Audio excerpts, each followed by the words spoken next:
Hello and welcome to the program from the National Assembly. I am Itaire Ikben. The legislative business for the year has commenced in full swing, with the House of Representatives having quite a lot on its plate, from consideration of the 2026 appropriation bill to consideration of constitutional alteration bills, as well as achieving concurrence with the Senate on the Electoral Act Amendment Bill, which of course has already been passed by the House of Representatives. And quite a number of lawmakers who are fresh from the break have been speaking on their engagements at the constituency level during the Yuletide and also the outlook for the year.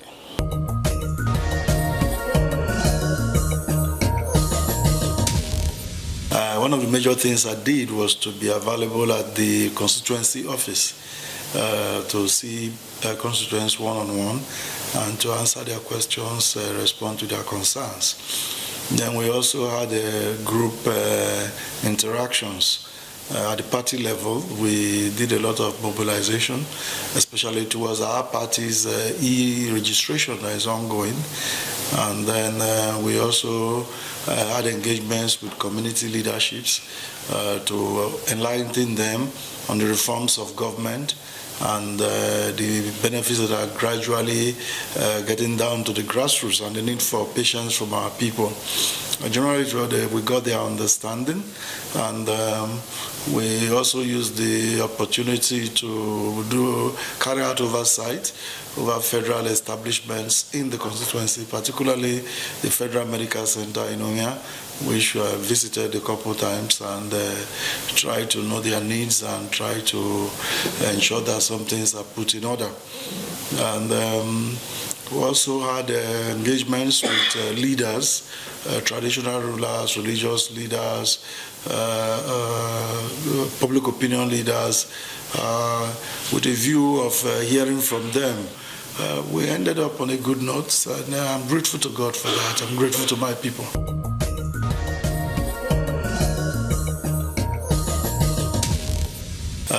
During this year, I will be introducing a bill for the establishment of Federal College of Agriculture in Owo, in Olomu, in Ugele South local government area of my constituency. I'm aware that the executive does not want to do universities, polytechnics, and other higher institutions, but issues of health and agriculture are being taken very seriously, and I would like the Agricultural Extension Research Act of Nigeria to be amended to include a site in my constituency. That's something I'm going to pursue vigorously. And then a number of my bills that were at second reading stage, I would want to see that they go on to committee of the whole, a public hearing committee of the whole, and eventual passage during this year.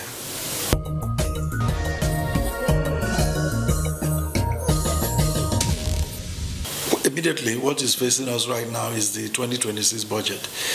In the last 5 calendar years or 6, we've not had a situation where we have to deal with the current budget in the year that budget has to be implemented. So it puts us into a bit of a tight corner because of the budget coming late, presented late in December 2025. So this January and till we pass it, hopefully in February, that will be take our total attention, both to the Senate and the House.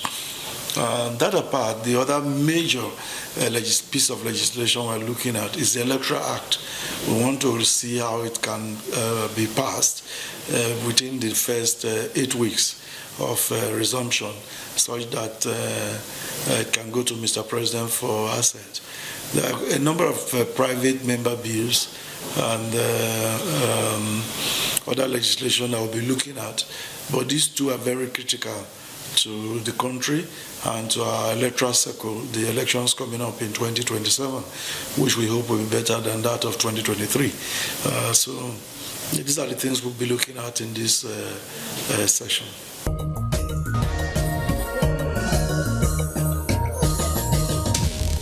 E-voting for the Constitutional Amendment Bill, we already went through a drill a demonstration, if you please. It has been demonstrated to us.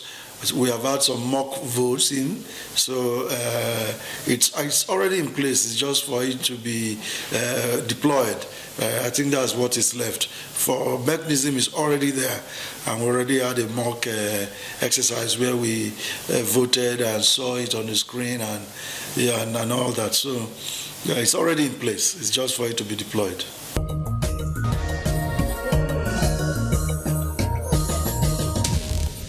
The house is almost entirely an APC house. But the beauty here is that when we come together as a parliament, we do not sit even as to party lines. Our sitting arrangement is mixed up. It's just that the leadership of the majority and the minority have their designated sitting positions separate and different. But for the entire membership, it's a mixed sitting. And the same thing, our approach to national issues, it is always national interest. That's what we approach.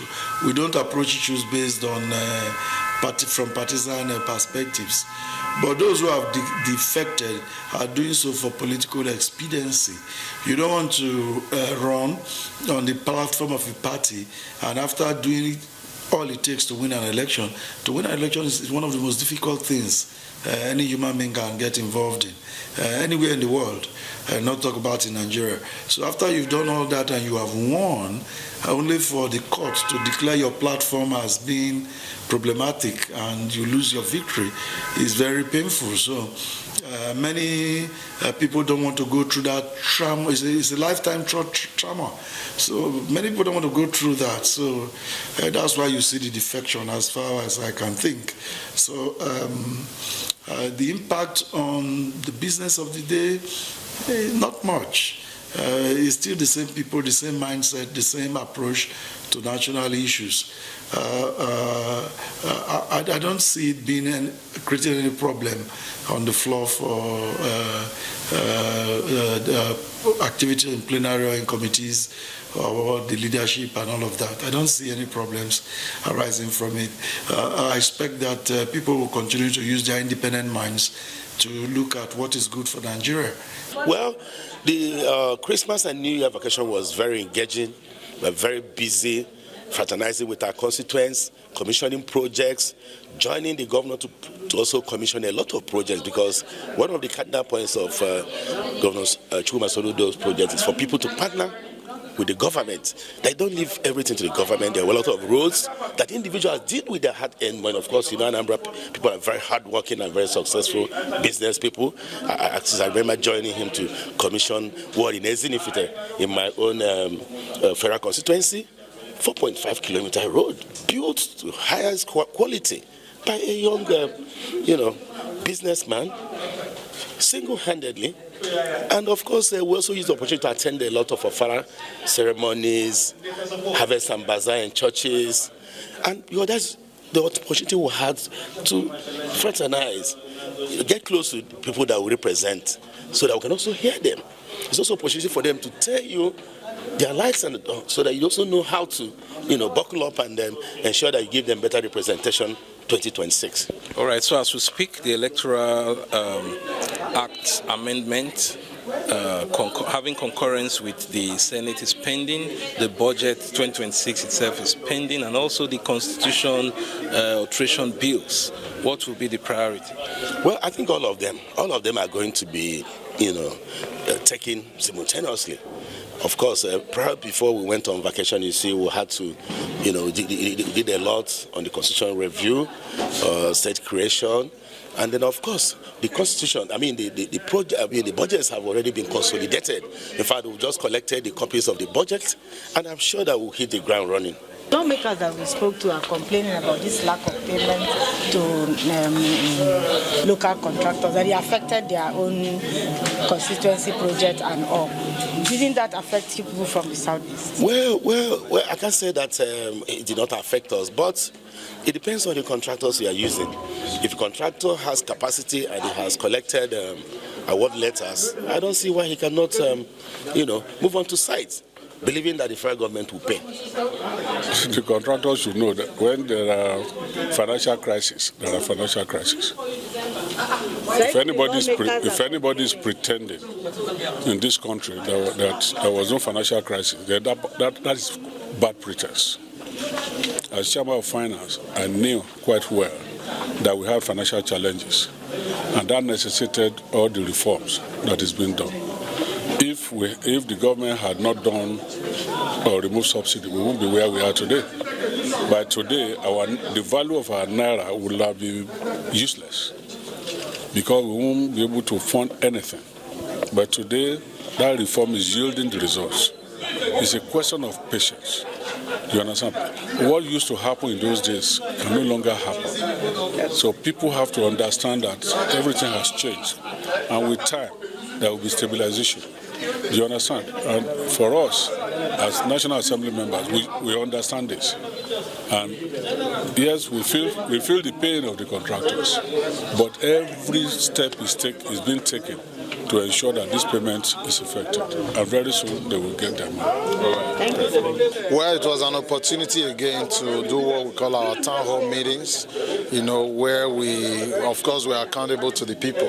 Yes, even though it was a celebratory period, but we still had the opportunity of, meeting with our constituents, just to assure them that no matter what we are going through in the country right now, everything will be fine. Looking at the economic reforms, from Mr. President, and with the robust relationship, that the National Assembly has built with the executive, I just feel everything will work out well for the benefit of the Nigerian people. And what's the outlook for this year?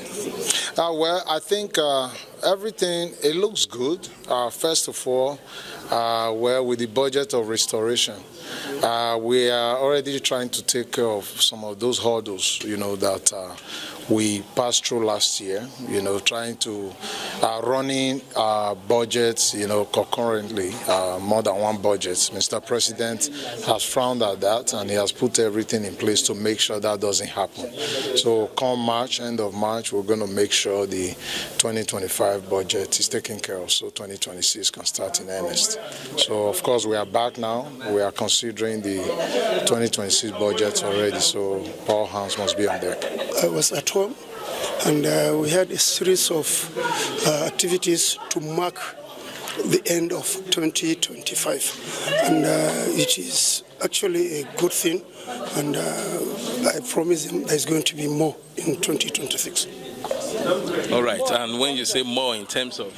Okay, we provided infrastructure in my constituency. I constructed about 7 roads as a member of the National Assembly.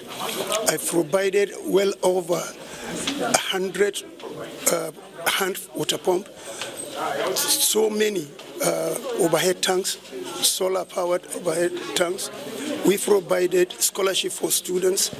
We provided medical facility for so many. So if you can look at what we did, they were even beating their chest that from 1999 till today, there isn't a member of the National Assembly that have performed as I did. So it is a blessing to me and to the constituents. They thought I can do it, and that's why we're giving them what it needs. So what's the outlook? What? What's the outlook this year for them? No, it is going to be, we're going to double it. We're going to double what we did in 2025. We told them in terms of empowerment, in terms of infrastructure, we provided until when it is not provided, until when the budget is not funded, then there's nothing I can do.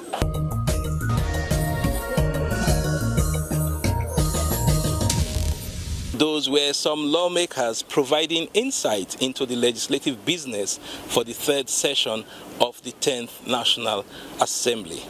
Now, President Bola Tinubu has presented 24 health sector bills to the House of Representatives for consideration and approval.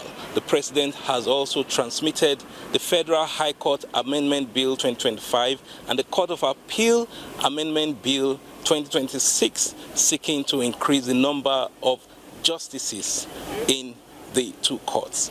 These were highlights of the House plenary of Wednesday, the 28th of January, 2026.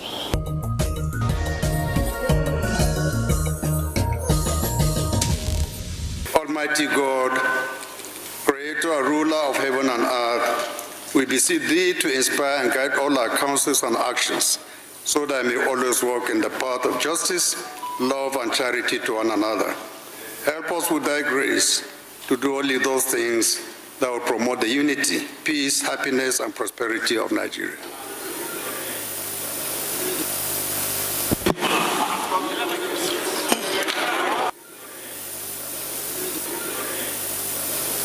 Is in respect of transmission of Federal High Court Amendment Bill 2025 to the National Assembly for passage into law.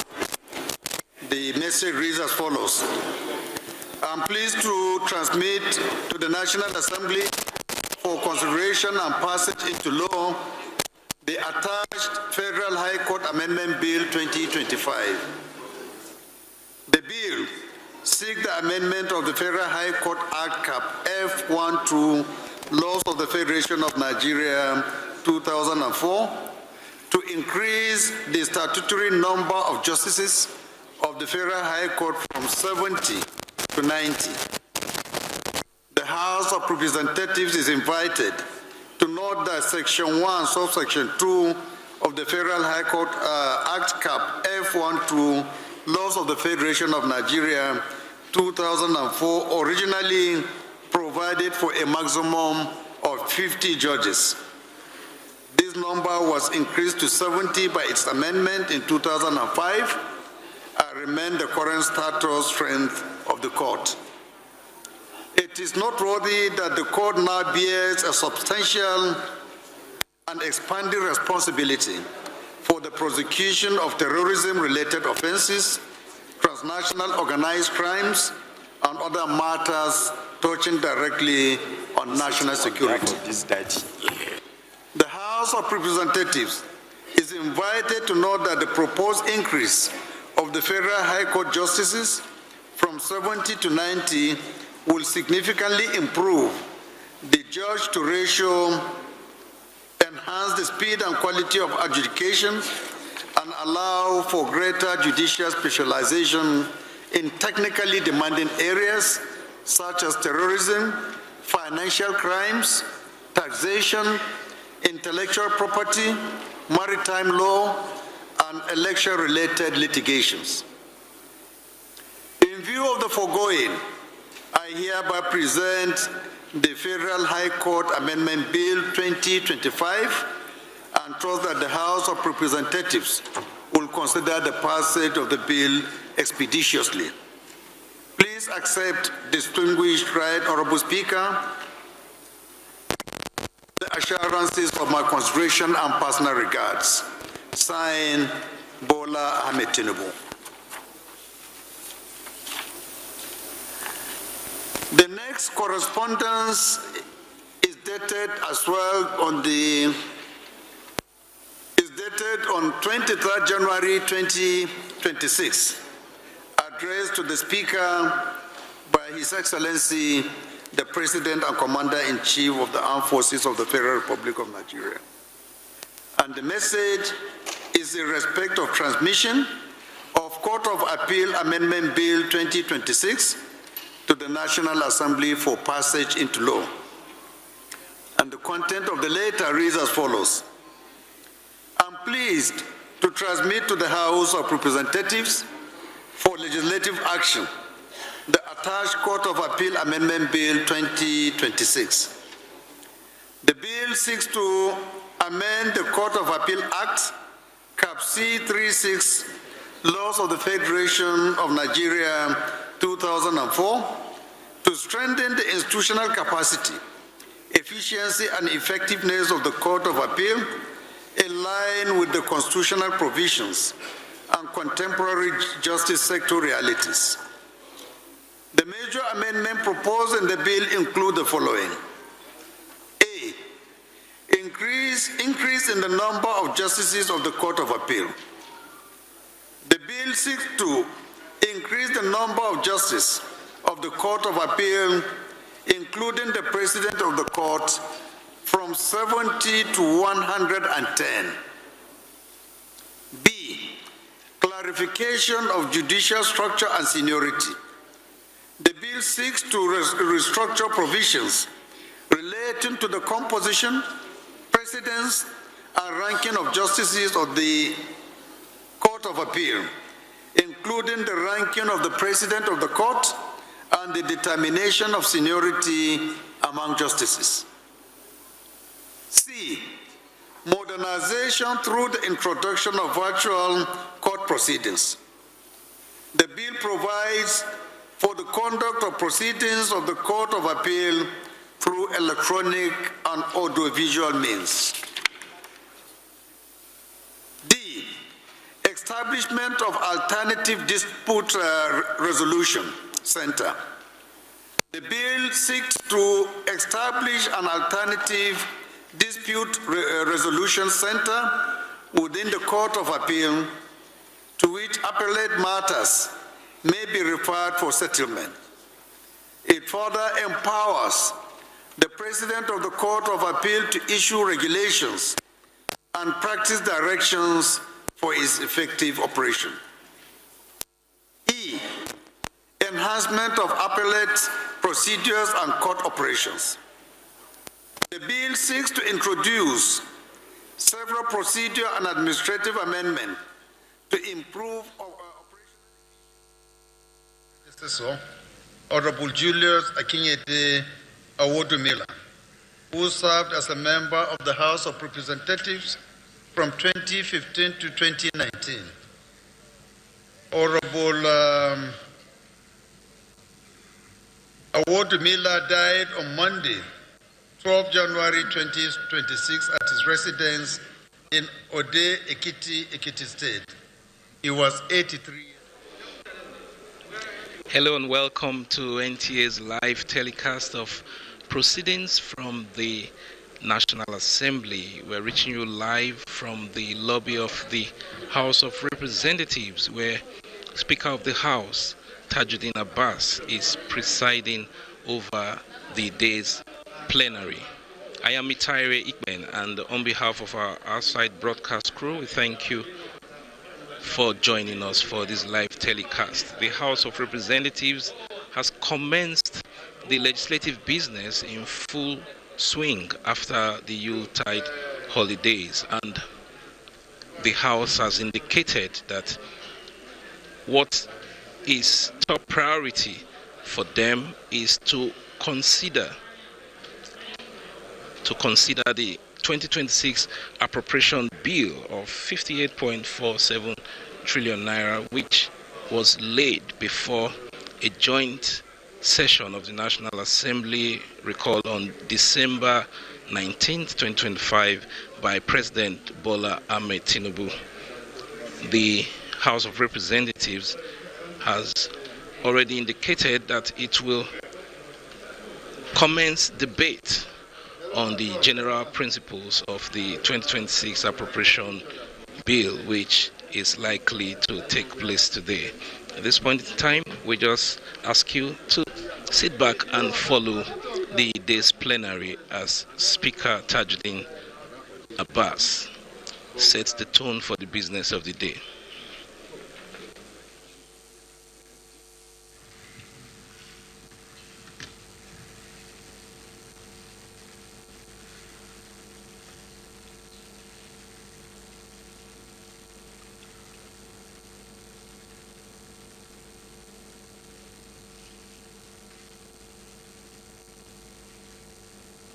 May his soul rest in peace.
Honorable colleagues, I'm sure some of you will be wondering why some staff of the House of Representatives are wearing green. This is to commemorate the exit of our very vibrant clerk, Barrister Danzaria, whose retirement is taking effect at the end of this week. We will be observing a short valedictory for him, and at the same time use the opportunity to introduce his successor and the two deputies. Honorable colleagues, let me use this opportunity before we go into the valedictory to announce that the new acting clerk of the House of Representatives will be Ibrahim Sidi, who is sitting there, has stood up for recognition. Honorable colleagues, I'm sure a lot of you are familiar with him. He is still the current clerk of the Appropriation Committee. He will be taking over as from next week. Mr. Ibrahim Sidi, we are wishing you all the best. You can count on us to guide and support you in every way possible. Good luck and congratulations. We also have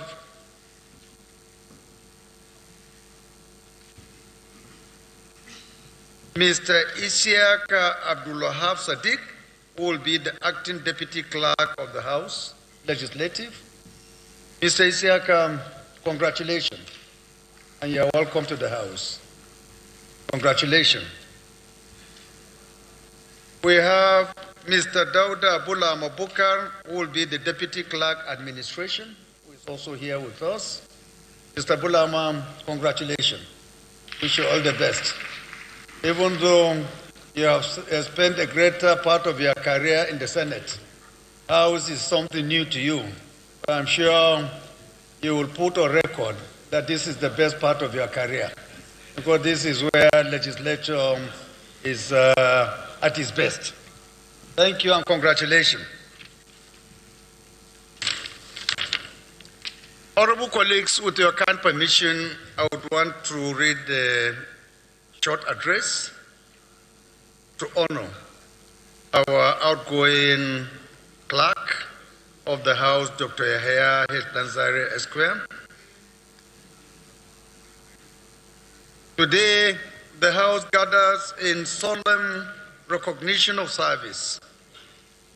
We meet not just to mark the passage of time, but to honor a career dedicated to the stability, integrity, and continuity of parliamentary democracy.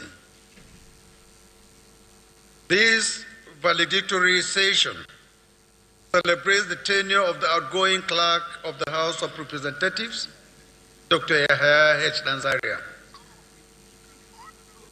In every democratic legislature, elected authority must operate within a lasting institutional framework. This framework is upheld by procedure, order, records, and professional administration. The office of the clerk stands at the heart of this responsibility. It provides continuity beyond electoral cycles, safeguards the legitimacy of parliamentary decisions, and ensures that debate, disagreement, and consensus all occur within lawful bounds.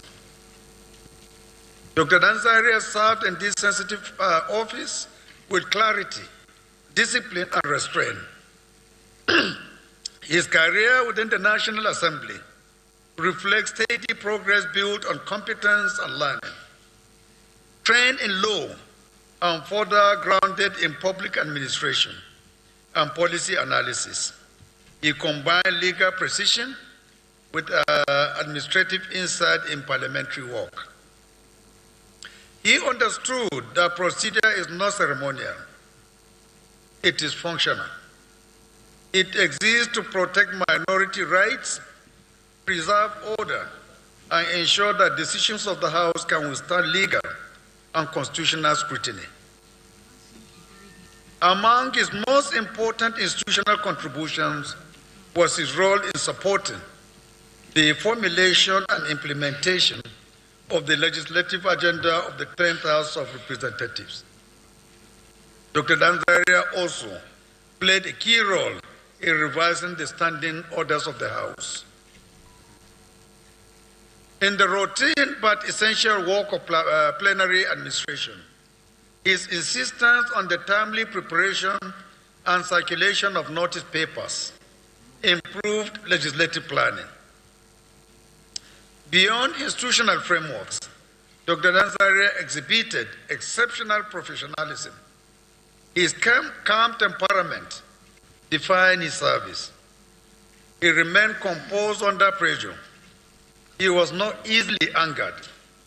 He handled relationships without open conflicts. His humility was central to his leadership style. Dr. Danzaria also emphasized the importance of institutional sustainability. The legacy he leaves behind is thus considerable. So on behalf of the House of Representatives, I express sincere appreciation for his years of dedication.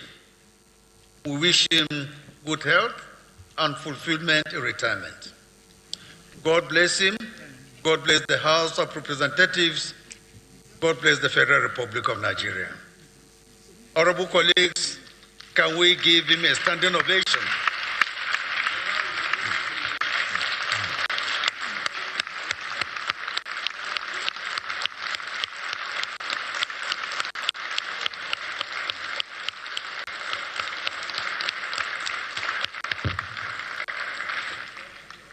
Thank you. The DS, I don't know whether you want to say a word or two to our outgoing clerk. If you don't, the leader of the House will lead.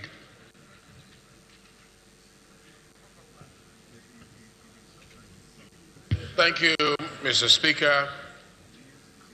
Honorable colleagues, I remain Benjamin Okeze-Carlo, present the great people of Nigeria, starting from then the Federal Constituency. Mr. Speaker, I'm from Abia State. This morning is a morning of mixed feelings.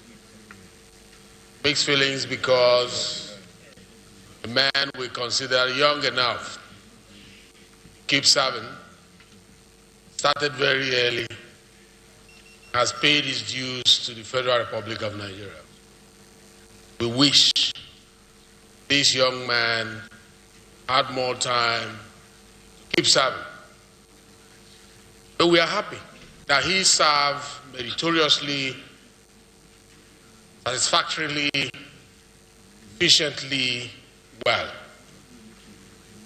We say so, Mr. Speaker, because we work with him closely. We monitored his dedication. We monitored his attention to details.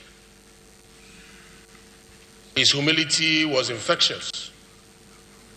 All assignment given to him was with diligence. We're going to miss you within the 4 walls of this chamber. But we know that though you are retiring today, you are not tired. I was just whispering to the leader beside me. I said, "Leader, this man is not supposed to be retiring now. He's too young."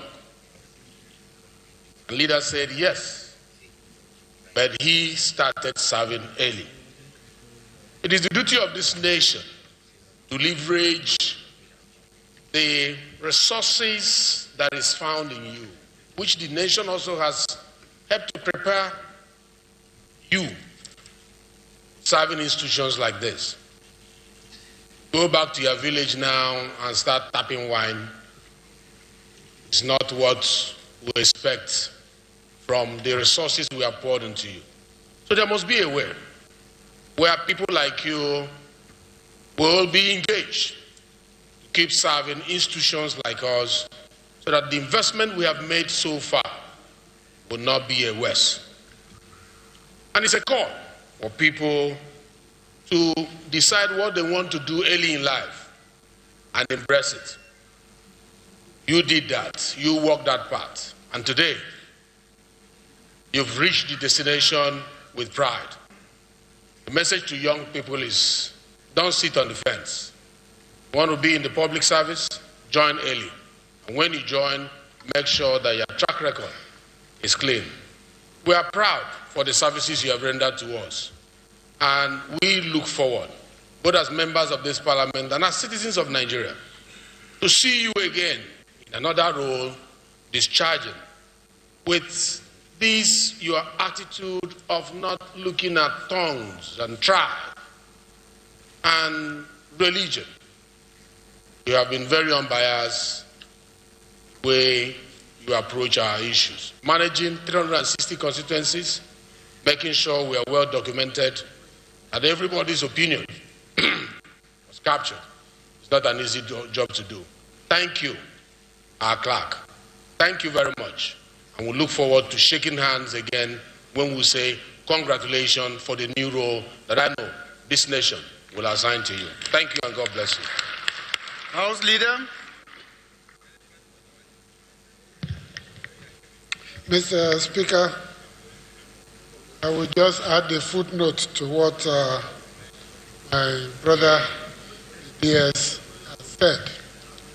A few days ago, I called him and I said, I want to constitute a panel to investigate your CV. He said, why? I said, because I don't think you are up to the age to retire. Why are you adding to your years when most people are using axe to cut their years? He said, no, it was time, and it was time to go. Mr. Speaker, dear colleagues, I have worked with him before he became clerk, and since he became clerk. We also worked together on the Rivers State Ad hoc Committee to manage the state of emergency. In him, I found not just an intelligent man, but one who has focus, commitment, dedication, efficiency, capacity, and capability. He is a man who pays attention not just to details, but ensure that the right details and the proper things are done. It's not easy to work in a place like this and live with a reputation that is stellar and intact, just the way you present it to people. And when you meet him outside the National Assembly, you never see him frown his face, complain, or grumble. Even when you go to his home, I've been to his home once at 11:30. He even came outside to meet me outside the gate. And I think that kind of commitment to duty, that sense of nation, that sense of mission, that commitment to producing the best results for a collective community like ours needs to be valued, respected, and rewarded. My brother, I want to wish you well. I want to assure you that we'll remain colleagues and friends. Yesterday evening I called you to ask you to confirm the number of APC members when this house was inaugurated and now. He didn't say, Aoga, I'm leaving tomorrow. Why are you calling me? He said, I will look into it and get it back to you right away. That is the kind of man he is. I forgot he was leaving today. And I'm sure I may still call you tomorrow for information. And I will continue to call you. And rest assured, I share the sentiments of my brother here, that whether you like it or you like it, this house still needs you. This nation needs you. And we will continue to do everything possible to draw on your experience, on your knowledge, on your dedication, on your patriotism.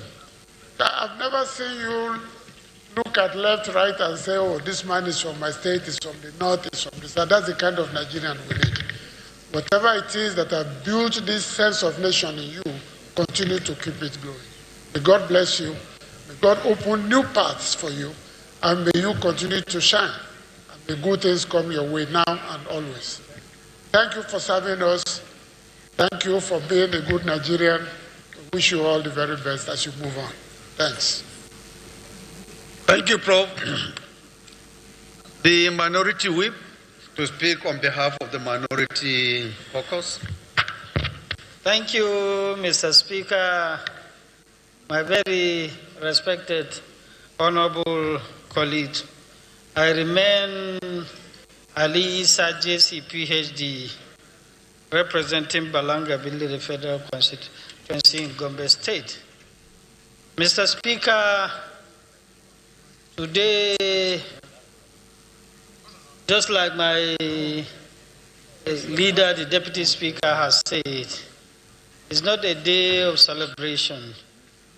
All of us, even though we are happy, Dr. Yahya Danzari, a PhD, who was born in 1966 and served in various capacities in the National Assembly. He has served the House of Representatives in so many committees, which include House Services and other relevant committees. Before, in the 9th Assembly, when he took over as an acting clerk, when Dr. Patrick Giwa, who was the clerk of the House of Representatives, retired. Today, you can see the National Assembly staff, including the former clerk of the National Assembly. All of them have gathered here to celebrate him because he's one of the best committed and dedicated staffs of the National Assembly. He's someone just like what Prof have said, a committed man, no matter how tension, even in the chambers or in his office, he is always calm and This is the network service of the NTA. We now join our outside broadcast crew